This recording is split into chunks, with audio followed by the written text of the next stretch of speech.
చెరపకరా చెడే ఉంటారు మన పెద్దలు.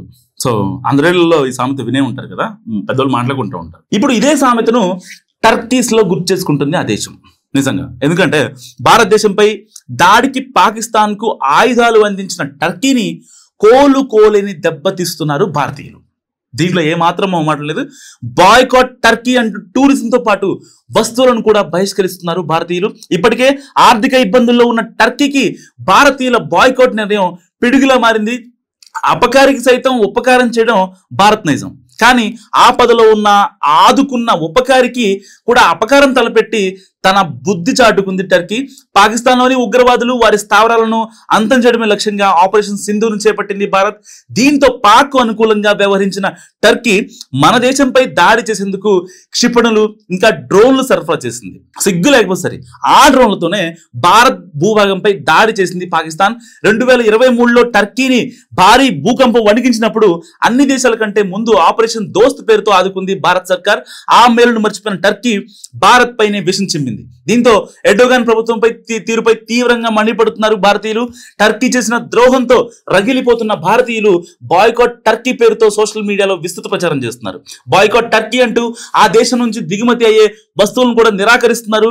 టర్కీ పర్యాటకంతో పాటు టర్కీ ఎయిర్లైన్స్ కోసం మనం ఖర్చు చేసే ప్రతి రూపాయి మన జాతి ప్రయోజనాలకు వ్యతిరేకంగా నిలబడే వారికి మద్దతు ఇస్తుందని, ఇందుకే ఆ బాయ్కాట్ టర్కీ ఉద్యమం అని సోషల్ మీడియాలో పోస్టులు పెడుతున్నారు.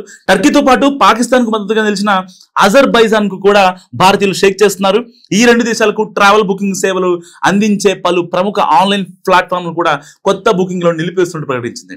అంతేకాకుండా అత్యవసరం అయితే తప్ప ఆ దేశాలకు ప్రయాణాలు పెట్టుకోవద్దని కూడా సూచిస్తున్నారు. ప్రముఖ టూరిస్ట్ సర్వీసెస్ సంస్థ కాక్స్ అండ్ కింగ్స్ టర్కీ ఇంకా అజర్బైజాన్లకు కొత్త బుకింగ్ లో నిలిపివేస్తున్నట్టు కూడా ప్రకటించింది. మరో online travel agency is my trip కూడా అత్యవసర పరిస్థితులు ఉంటే తప్ప టర్కీ అజర్బైజాన్లకు సందర్శించవద్దని కోరింది. ట్రావెల్మెంట్ అనే మరో ట్రావెల్ ప్లాట్ఫామ్ కూడా టర్కీ అజర్బైజాన్లకు సంబంధించిన అన్ని రకాల ప్రయాణ ప్యాకేజీలను రద్దు చేసినట్టు ప్రకటించింది. ఇప్పటికే చేసుకున్న బుకింగ్లు రద్దు చేసుకుంటే ఎలాంటి క్యాన్సిలేషన్ ఫీజులు వసూలు చేయబోమని కూడా స్పష్టం చేసింది. గోవాలో టర్కిష్ పౌరులకు ఎలాంటి వసతి సేవలను అందించకూడదని తాము నిర్ణయం తీసుకున్నట్లు గోవా విల్లా సంస్థ కూడా వెల్లడించింది.